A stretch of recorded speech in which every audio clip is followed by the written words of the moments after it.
विहागोतयः प्रत्येक शरीर त्रस्त सुलभ सुस्वर सुलभ सूक्ष्म पर्याप्त स्थिरादे यशः कीर्ति शीतराणि शीर्षकरत्वं च।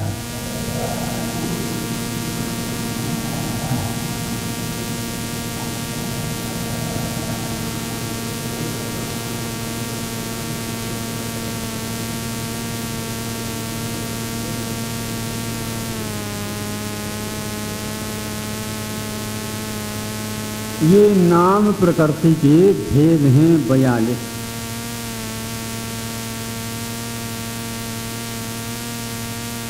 गति 4 गति हैं। गति जिस कर्म के उदय से एक गति से दूसरी गति जाए उस समय उसका काम होता है, अथवा गम्यते अनया इति गति, जिसके द्वारा उस गति के जीवों की पहचान हो जाती है उसका नाम। आप मनुष्य हैं, या दूसरे को पहचानने की होती है तो मनुष्य गति के अपेक्षा से ही सामान्य रूप से यह काम चलता। गम्यते अनया इति गति, आयु कर्म के कारण पहचान नहीं होती, बंधन होता है, और गति नाम कर्म के उदय से पहचान होती सामान्य रूप से। ये 4 गति होते हैं। जाति जिस कर्म के उदय से बहुत संख्या में होते हुए भी सदृशता देखने में आ जाए उसका नाम जाति नाम कर्म है। हाँ, जैसे पंचेंद्रिय जाति नाम, एकेंद्रिय जाति नाम, द्विंद्रिय जाति नाम, 3 इंद्रिय जाति नाम आदि आदि। विकलेंद्रिय में 2 से लेकर के 4 इंद्रिय तक सब विकलेंद्रिय में आ जाती, इनकी एक सदृशता पाई जाती। एकेंद्रिय में पृथ्वी का एक है तो बहुत सारी पृथ्वी का जीव है असंख्यात, फिर भी वह पृथ्वी के अंतर्गत आ जाएंगे। जलकाय में भी असंख्यात हैं लेकिन फिर भी जलकाय में आ जाए। ये जाति नाम कर्म के उदय से ऐसा हो जाता है। ये केंद्रीय जाति नाम कर्म आदि आदि। ये कितनी होती जाति? 5। एक केंद्रीय से लेकर के शरीर, जिस कर्म के उदय से शरीर की निष्पत्ति होती है उसका नाम शरीर है। अंगोपांग, जिस कर्म के उदय से अंग और उपांग इनका विवेक हो जाता, भेद हो जाता है, नाक के स्थान पर नाक आदि आदि। अंगोपांग। निर्माण, जिस कर्म के उदय से निर्माण अंग उपांग इत्यादि का निर्माण होता, कहाँ पर किसका? प्रमाण अंग और आकार। इत्थम भूतम, यह नाक है। नाक कहाँ पर लगेगी जाती? वहीं पर लगेगी। वह एक प्रकार से स्थान निर्माण इसको बोलते हैं। यह वो होना चाहिए। इसमें यदि थोड़ी मान लो इधर चली गई तो वह स्थान में गड़बड़ हो गया। नाम प्रकृति तो है लेकिन जिस स्थान पर होना चाहिए था नहीं हुआ। अब प्रमाण बोलो, किसी को ज्यादा लंबी हो जाए और किसी की चपटी हो जाए, किसकी मोटी हो जाए, ये किसको बोलते? ये प्रमाण में आ जाते हैं। ये भी प्रमाण। सांगोपांग होना चाहिए ना। अंग तो रहते हैं, उपांग भी रहते हैं, लेकिन सांगोपांग नहीं हो पाते। ये सब अंगोपांग नामकर्म की तब्दीली के कारण हुआ करते हैं। कुभो भूमि में खूब बड़े बड़े कान मिल जाते हैं, बताते हैं, हाथी से भी बड़े बड़े, उसी को ओढ़ करके सो जाए। हाँ, कान, चादर की कोई आवश्यकता नहीं।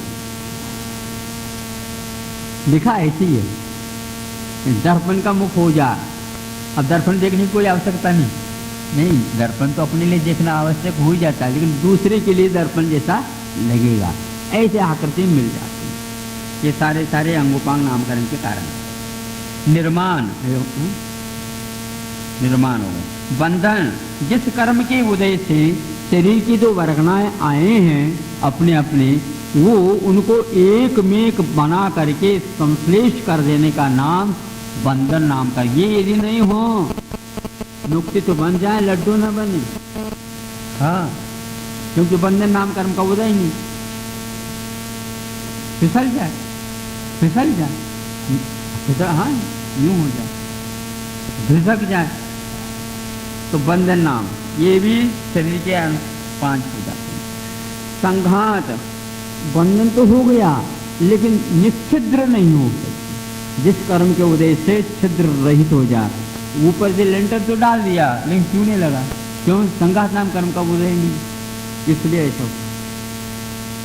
संघात का अर्थ ये बिल्कुल निश्चित रख देता, बंधन का अर्थ एक दूसरे में बांध देता, शरीर का अर्थ तो आप जानते हैं, ये सब उतने उतने शरीर के होते हैं। शरीर के बराबर बंधन भी, बंधन के बराबर संघात भी, ये सब उसी में आ जाते हैं। संस्थान, संस्थान का मतलब आकार प्रकार, ये 6 प्रकार के संस्थान होते हैं। संघनन, जो कि हड्डियों का बंधन विशेष का नाम संघनन होता, ये भी 6 प्रकार के होते हैं। स्पर्श, रस, गंध और वर्ण, ये जो है विषय हैं श्रोत्रेंद्रिय को छोड़ करके। देखो, श्रोत्रेंद्रिय का बंधन बद्ध नहीं होता, क्योंकि उसका विषय अपने से बंद करके नहीं चलता, इसलिए उसको रखा नहीं तो पंचेंद्रिय के विषय रख देते, नहीं रखा। 4 इंद्रियों के विषय रखे, स्पर्श, रस, गंध और वर्ण। ये शरीर में इनका अनुपात हो जाता है। स्पर्श 8 प्रकार का होता, आप जानते हैं। जिस कर्म के उदय से 8 प्रकार के स्पर्श का विवेक हो, उसका नाम स्पर्श है। रस 5 प्रकार के हैं, जो रसनेन्द्र के माध्यम से होते, इनका भी उसमें होना अनिवार्य हो जाता है। और गंध, दुर्गंध और सुगंध, ये 2 प्रकार के, जिस कर्म के उदय से उसके बिना नहीं हो सकते। लेकिन ये ध्यान रखना, इनका अनुभव या ज्ञान जो होता है वह अपने ऊपर ही निर्धारित रहता है। जिस समय आपको जो कर्म का उदय रहता, उसी के अनुरूप अनुभव में या ज्ञान में आएगा, नहीं तो नहीं। मान लो आपका मधुर नाम कर्म का उदय चल रहा है, तो उस समय मीठे का अनुभव होगा। आप कितने भी कड़वा हुआ कोई कुछ भी खा लें, ये निश्चित है। और जिस समय आपका कटुक नाम कर्म का उदय चलेगा, सुन रहे हो क्या? नहीं, हाँ, तो उस समय कितने भी आप मीठे मंगाओ, मीठा नहीं हो सकेगा। उद्गल के गुण होते हुए भी उनके उदय का पाक जो है हमारे वादन से ही होगा निश्चित। यदि ऐसा हो जाए तो किसी को ऐसा अंतर्मुहूर्त में जो भेद होता है वो होना नहीं चाहिए। मूड यदि बहुत अच्छा है तो कटवा भी अच्छा लगता है, गालियां भी अच्छी लगती हैं, और मूड खराब हो जाए, हाँ, तो कर्मों की उदीर्णा के अनुरूप ही आपको फल मिलता है। नो कर्म उदीर्णा, नो कर्म का पाक मिलता ही नहीं। चेतना जो है ना, इन 3 के साथ जुड़ी हुई है। इसलिए बड़े बड़े सेठ साहूकार अब समझ ले, हम बहुत कुछ सुख सामग्री को इकट्ठा कर रखे, नहीं होगा। यदि मूड खराब हो तो सारी वह खाने लग जाएंगे आपको। जो खाने की चीज है वो सब आपको खाने लग जाएंगे। ये कर्मों के ऊपर आधारित है बिल्कुल।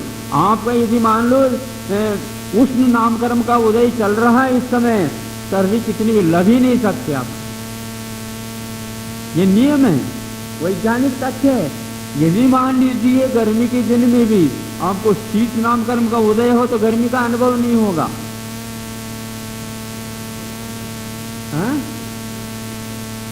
पदार्थ में रस एकांत से है, उसी का अनुभव हो रहा, ऐसा नहीं ये कहा जा रहा है।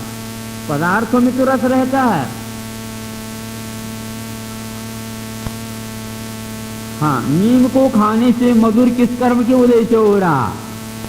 वो ईश्वर का उत्तर है। रसगुल्ले में कड़वाहट कहां से आ गया बताओ? यहाँ पर चल रहा कटुक नाम कर्म का उदय है, तो वहां पर मधुर भी कटुक के रूप में परिणत होगा, ये निश्चित है। कितनी भी आप इकट्ठा कर लो, कोई काम का नहीं है।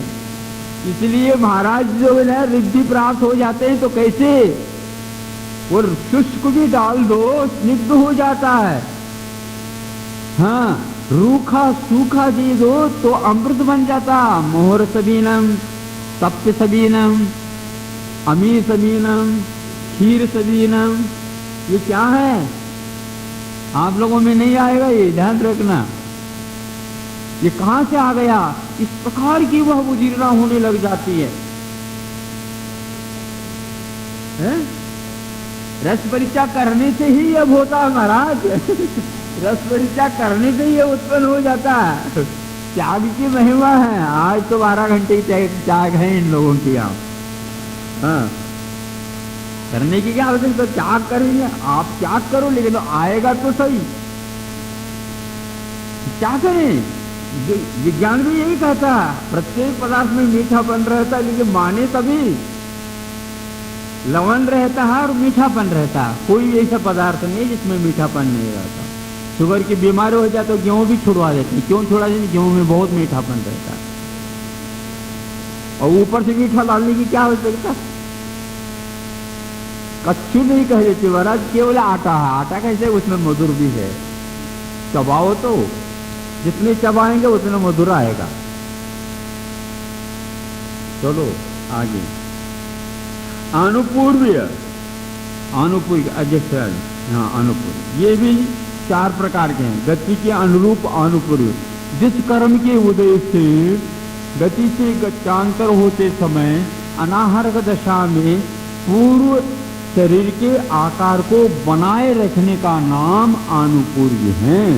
यहाँ से देवगति जा रहे हैं तो उस समय देवगत्यांत पूर्व का उदय रहेगा, लेकिन उस समय पूर्व शरीर के आकार बना रहेगा।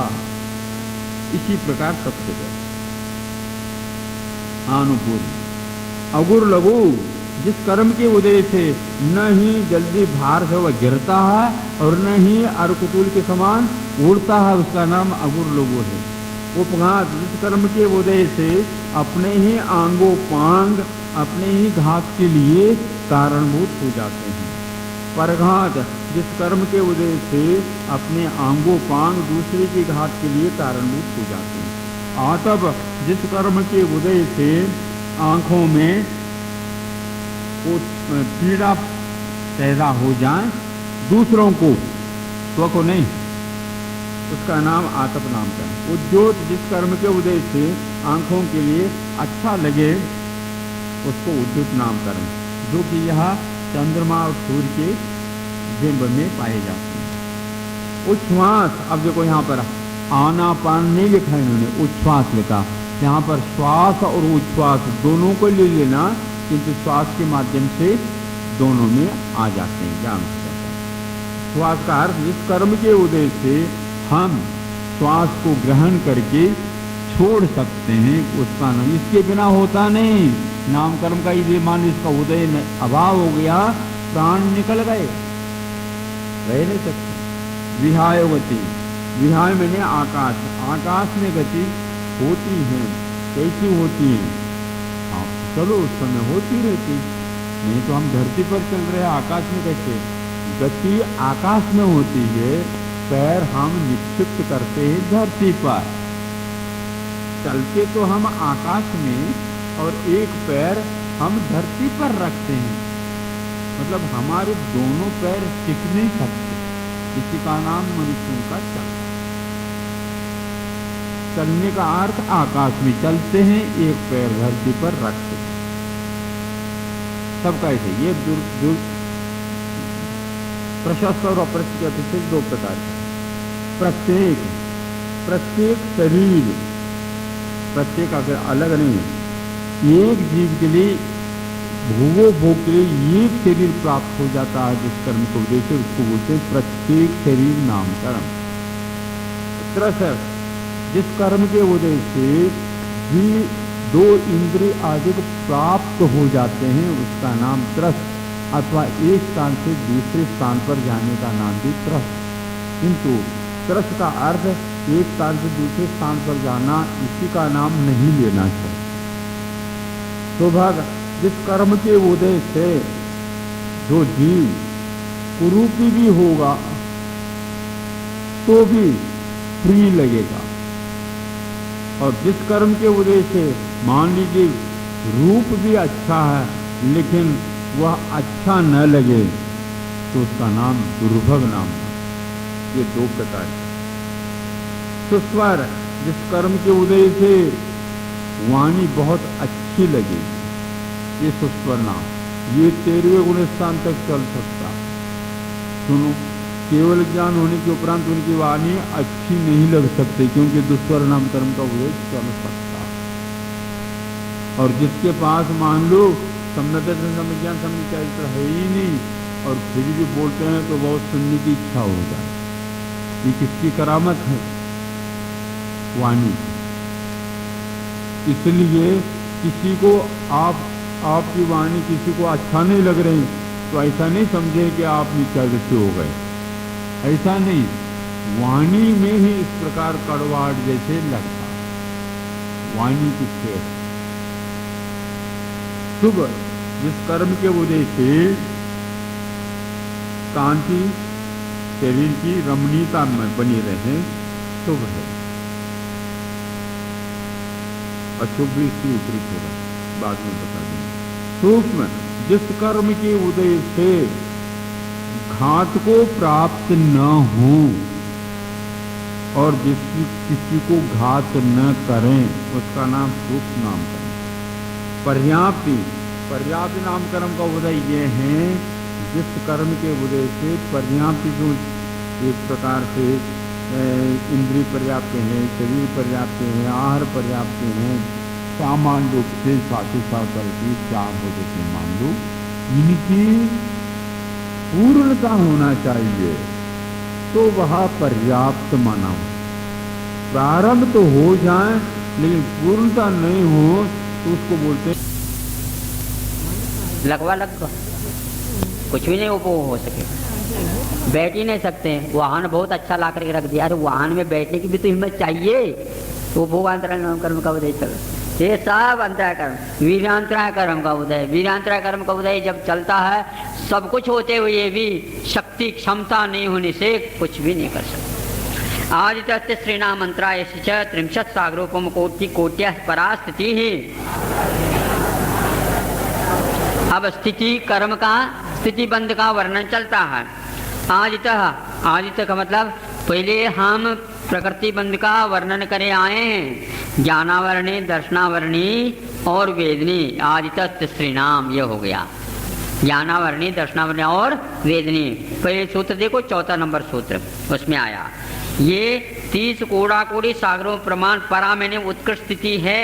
और कौन से? अंतराय से। अंतराय कहाँ पर पकड़ोगे? अंतिम देख लो, अंतराय मिलेगा। इनकी उत्कृष्ट स्थिति 30 कोड़ा कोड़ी सागर प्रमाण है। सप्ततिर मोहनी श, हाँ मोहिनी कर्म की कितनी है तो कहते हैं 70 कोड़ा कोड़ी। हाँ सप्ततिर लिखा महाराज, हाँ कोड़ा कोड़ी परास्थिति, इसके अध्याहार कर लेना, उसकी अनुवृत्ति लेना। 70 कोड़ा कोड़ी सागरूपम काल तक एक समय में यदि कोई कर्म प्रकृति बन गई मोहिनी दर्शन मुनि की, तो इतने वर्ष तक वह उसमें रह सकती है, आपको फल मिल सकता है। इतिहास बहुत लंबा चौड़ा है, और वह अंतर्मुहूर्त तक बंध जाए और बनता ही रहे तो क्या करेंगे आप बताओ? बहुत इकट्ठा रहता है माल।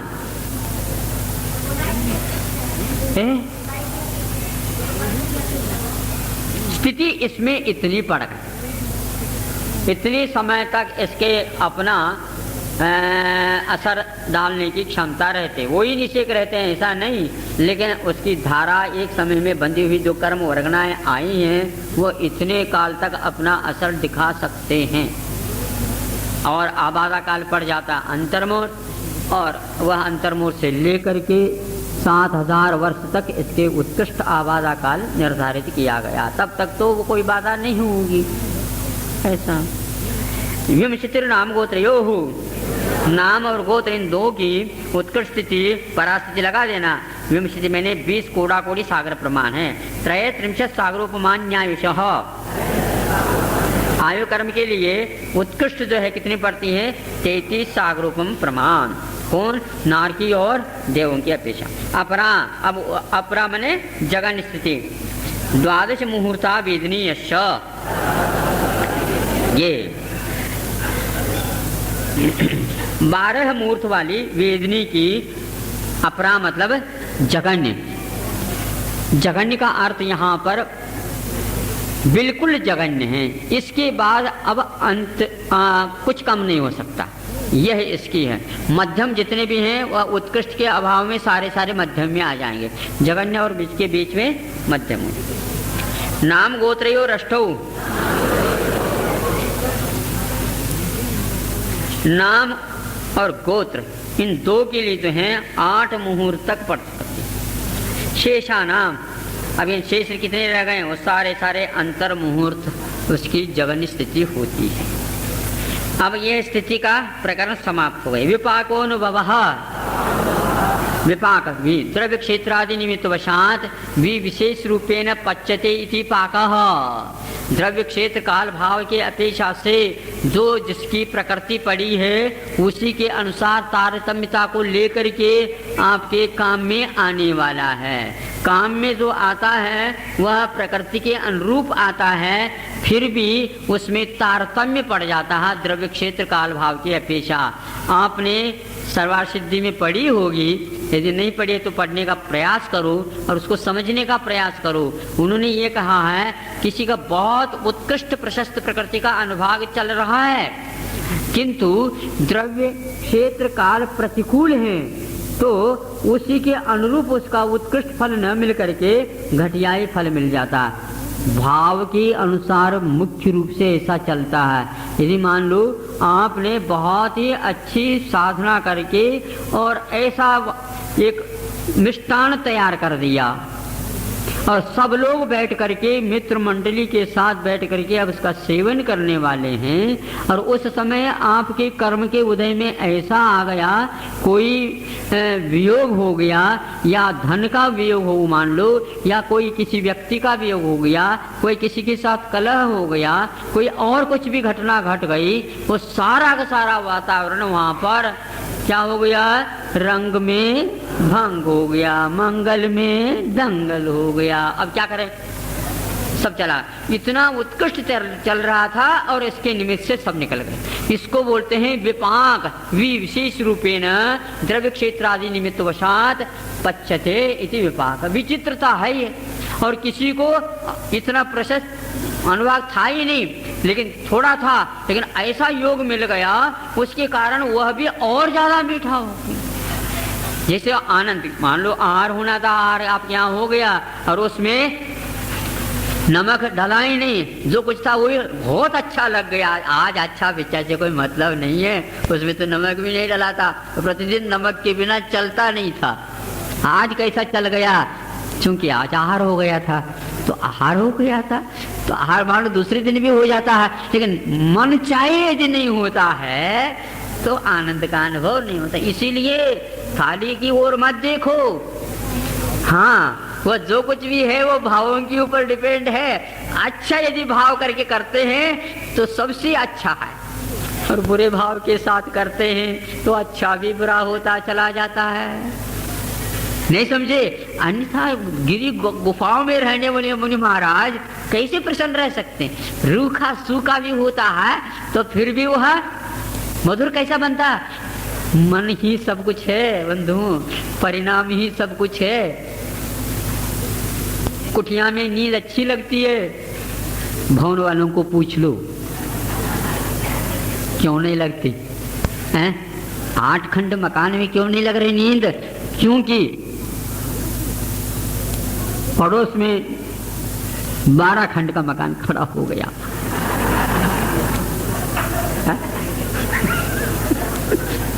अब 12 खंड के मकान उनके अलग है, वो प्लॉट ही अलग है। अभी तक तो आपने का सोचा था कि 9 खंड का मकान बना करके फिर बाद में सोऊंगा खुर्राटे के साथ। कहाँ खुर्राटा चले गए बताओ? महाराज वो 12 खंड का है। चक्रवर्ती बनोगे, तीर्थंकर नहीं बना, अर्ध चक्र बना, नारायण नहीं बना, प्रतिना, ये सब जो है ना भाव के ऊपर डिपेंड है। इसलिए भावों को उत्कर्ष दे दो, परिग्रह छोटा मोटा हो तो भी काम, कुटिया में सुख की नींद। क्योंकि कुटिया वाले कभी भी सड़क पर नहीं आते भूकंप के समय पर। बोलो 9 खंड के मकान में सोएगा, भूकंप आएगा तो कहाँ जाएगा? ये कौन सा ठीक है? बोलो, एक ही कुटिया, कुटिया बढ़िया तो कुटिया। चलो समझ में बात आ जाए तो ठीक है, इतना ही पर्याप्त है। विपाको अनुभव स यथा नाम, जो अनुभव होता है अनुभवन, जैसे नाम है उसी के अनुसार। नाम का मतलब ज्ञानावरणी के अनुसार ही ज्ञान का अनुभव होगा, अज्ञान का अनुभव होगा, आदि आदि। ऐसा नहीं कि दर्शनावरण का हो जाए, ऐसा नहीं हो सकता। हाँ, उत्तर प्रकृति की अपेक्षा से हो सकता है। मति ज्ञानावरण कर्म का उदयाभावी क्षय होकर के श्रुत ज्ञानावरण में आ सकता है। इस ढंग से उसका संकरण हो सकता है, इसमें कोई बाधा नहीं होती। लेकिन आयु में इस प्रकार का परिवर्तन नहीं होगा। मनुष्य आयु के साथ देवायु का उदय हो जाए, देवायु के साथ ये नहीं हो सकता। इसी प्रकार चारित्र मोहिनी प्रकृति का दर्शन मोहिनी में और दर्शन मोहिनी का चारित्र मोहिनी में भी नहीं होता है, ये ध्यान रखना। ततस्थ निर्जरा, फिर इसके उपरांत फल दे दिया, फिर क्या होगा? निर्जरा, पुनः बंद नहीं होता उसका, एक ही बार होता। बंद हुआ, फिर उदय में आया तो फल दे दिया, पुनः वह चिपक नहीं सकता, ये नियम है। क्योंकि एक बार अपराध किया, जेल में बंद हो गया, सुन रहे हो ना?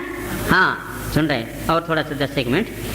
तो जेल में चले गए, अपराध के कारण भोग लिया, वहां से छुट्टी जितनी तारीख पर होनी थी वो हो गई, उस अपराध का बंद का फल मिल गया।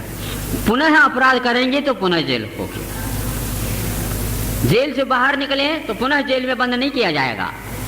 उसी प्रकार कर्म का फल मिलता है तो ततस्थ निर्जरा फलम दत्वा गच्छति, फल दे करके वह चला जाता है। ततस्थ निर्जरा, वह निर्जरा 2 प्रकार की है, ऐसा भी कहा। अपने समय पर निकल गए वह निर्जरा तो हो ही जाती है, और वह पुरुषार्थ मूलक भी निर्जरा हो जाती है। नाम प्रत्यया सर्वतो योग विशेषात सूक्ष्मैक क्षेत्रावगाह स्थिताः सर्वात्म प्रदेशेष्वनन्तानंत प्रदेशाः।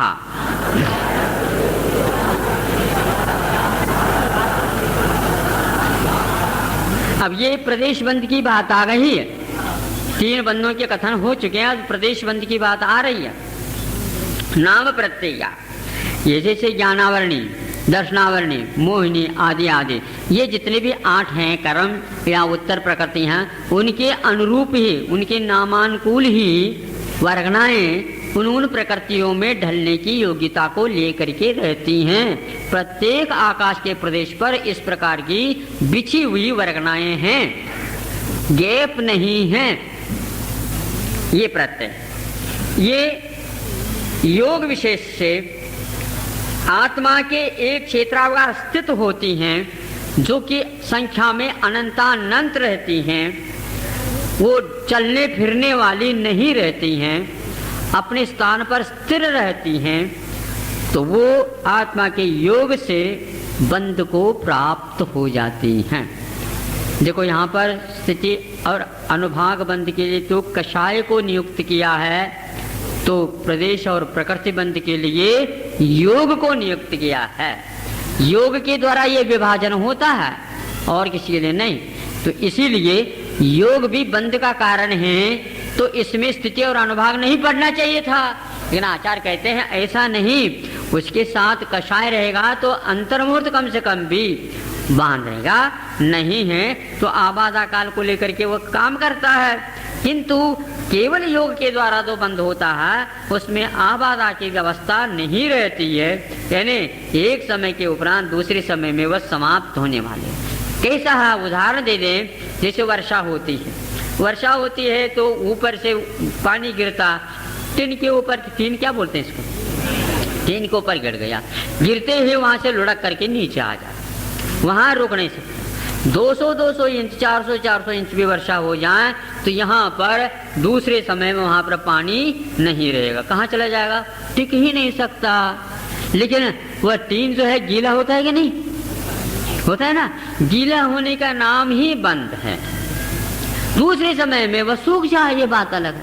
और आंगन में आकर के क्या हुआ, वो पानी इकट्ठा हो जाता, तो उसको बोलते हैं विशेष रूप से स्थिति, गीला हो जाना, टीन और टीन गीली हो गई, ये कहते हैं। इसका नाम प्रदेश बंद हो गया, दूसरे समय में लुढ़क करके निकल गया। आंगन में वह लुढ़कता नहीं, स्थिर हो जाता, तो इसलिए वह विशेष रूप से स्थिति पा जाता। योग के पास भी बंद करने की क्षमता है और प्रकृति डालने की क्षमता है, स्थिति डालने की क्षमता है, अनुभाग की डालने की भी क्षमता। पूरे चारों प्रकार के बंद उसमें प्रकृति भी पड़ती है।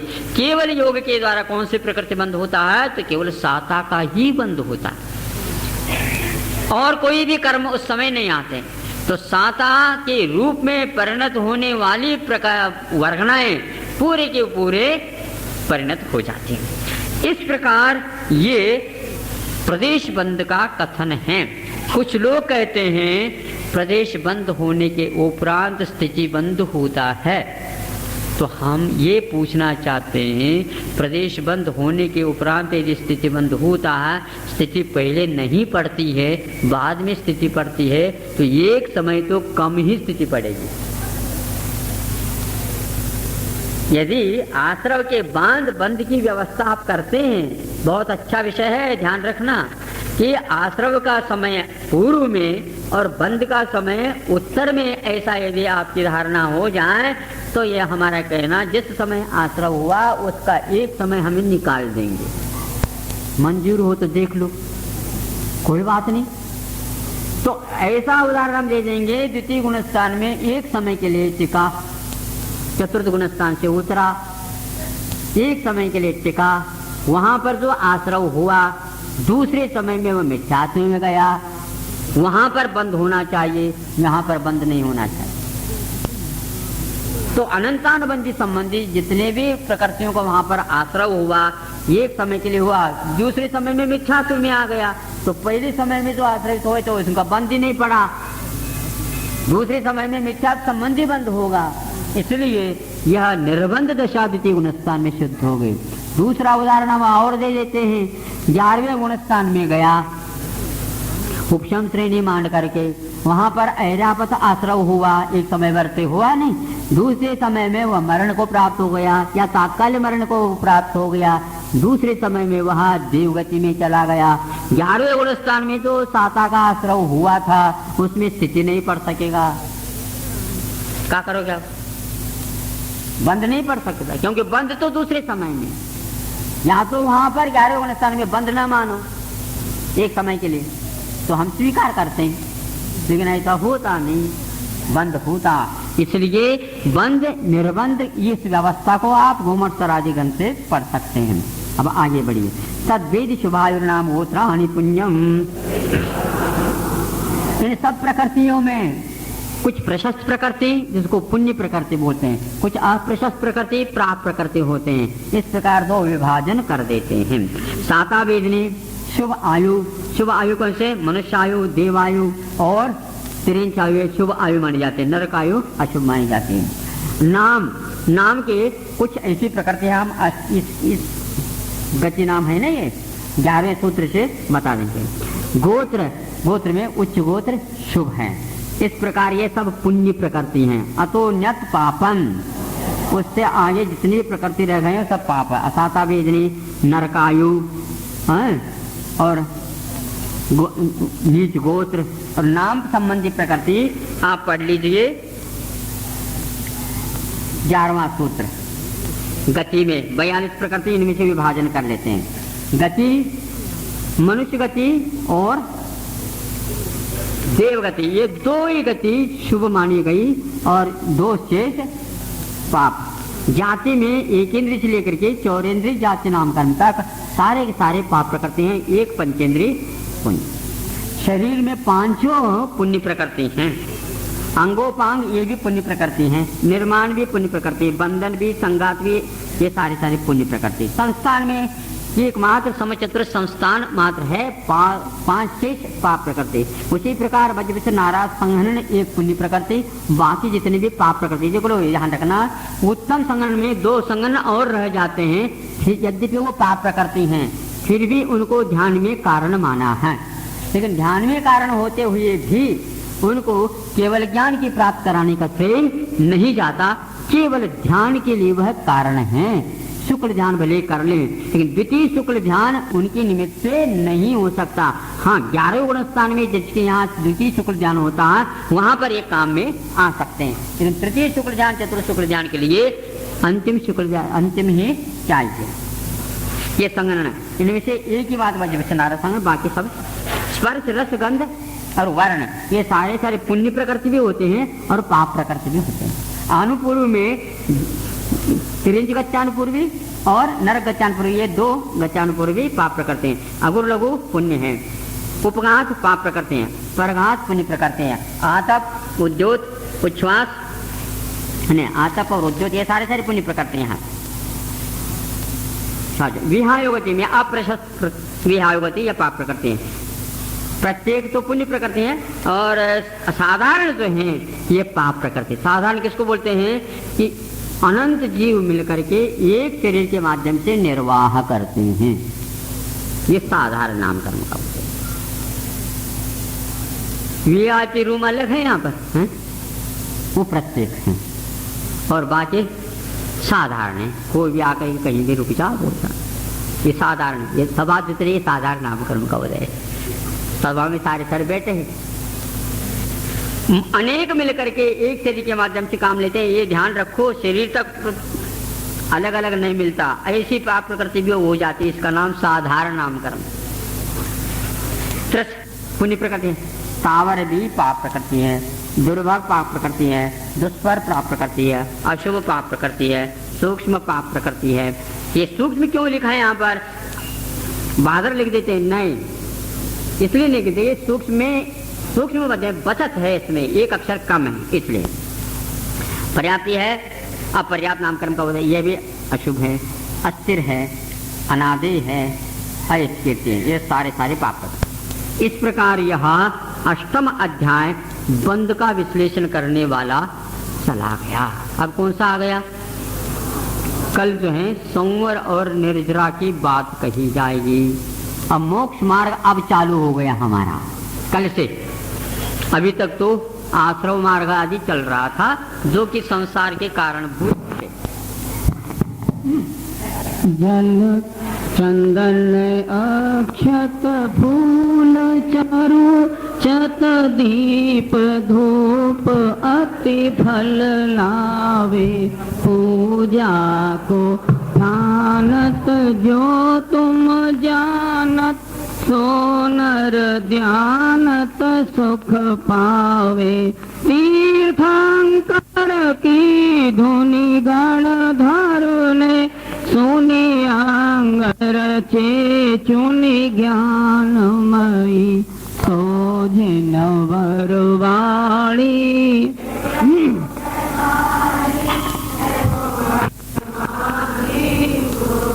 ओम ह्रीं श्री जिनमुखोद्भूत शाद्वादने सरस्वती द्वादशांग श्रुत ज्ञानाय अर्घ्यं निरूपामि ते स्वाहा। अच्छा की पूजन कर ले, अच्छा कोई बात नहीं। हे गुरुवर शाश्वत सुख दर्शक, यह नव स्वरूप तुम्हारा है, जग की नश्वरता का सच्चा दिग्दर्श कराने। जब जग विषयों में रच पच कर गाफिल निद्रा में सोता हो, अथवा वह शिव के नित कंटक, पथ में वित कंटक बोता हो।